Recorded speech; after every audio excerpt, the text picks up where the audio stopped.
कि खास ओहदे पे मकाम पे जगह नहीं मिलती। नौजवान था और यतीम भी था। शौक बन गया दीन पढ़ने का। मोहल्लेदार इलाके वाले कहने लगे कहाँ से कमाएगा, ना बाप है, ना माँ है, ना घर है, कहाँ से। हजरत रूमी कहते हैं नौजवान ने जंगल में झोंपड़ी लगा ली। वहां वो सुबह मदरसे जाता, शाम को जंगल में रहता, वहां अल्लाह अल्लाह करता, सबक याद करता। एक दिन बादशाह की बेटी रास्ता भूल गई, जंगल में आई सहेलियों के साथ, बॉडी गार्ड भी साथ थे, पर रास्ता भूल गई।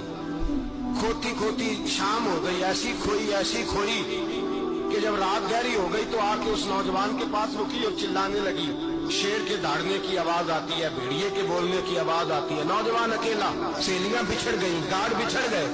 कहने लगी मैं परेशान हूँ, मुझे जगह मिल जाएगी। नौजवान कहता मैंने शहजादी देखी और मुझे भी पता था कि घर एक ही है और रात को अंदर से दरवाजा भी बंद करना पड़ता है, जंगल जानवर भी आ जाते हैं। कहते मेरी छोटी सी कुटिया में झोंपड़ी में वो आई, रो के कहने लगी सहारा कोई नहीं, अगर मैं पीछे निकलूंगी तो भेड़िए खा जाएंगे।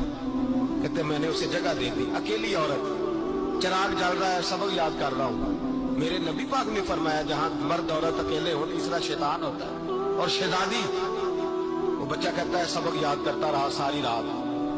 वो बच्ची को कहा सो जा, पर वो कहती है नींद मुझे भी कहाँ आई। ऐसे मौकों पर नींद, सारी रात सबक याद करता। थोड़ी थोड़ी देर के बाद चिराग जलता तो उस पर उंगली रखता, हाथ जलता तो पीछे खींच ले, फिर दूसरी उंगली रखता, थोड़ी देर के बाद जलता तो खींच ले, हाथ सारा जल गया। सुबह किरणें चमकी तो कहने लगा चल निकल जा, दौड़ जा, बस बड़ा सबर का इम्तिहान हो गया, चली जा। शहजादी बाहर निकली, सिपाही ढूंढ रहे थे। बादशाह खुद जंगल में निकला हुआ था, मेरी बेटी मिल गई।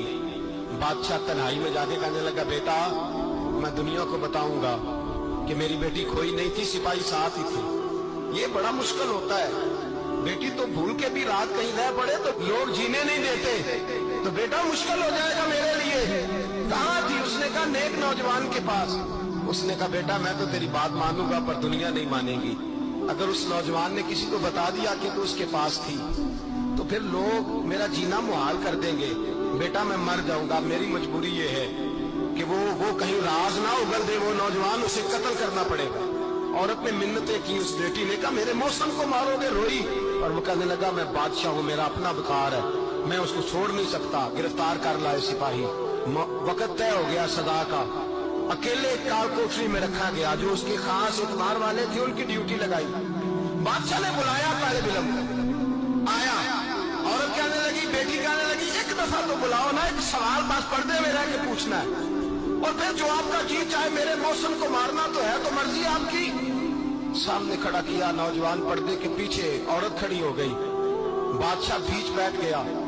बीबी कहने लगी सारी रात बेदार मैं भी रही, सोया तू भी नहीं। वो जो तू चिराग के करीब हाथ लगा के जलाता था वो समझ नहीं आई। नौजवान रो पड़ा।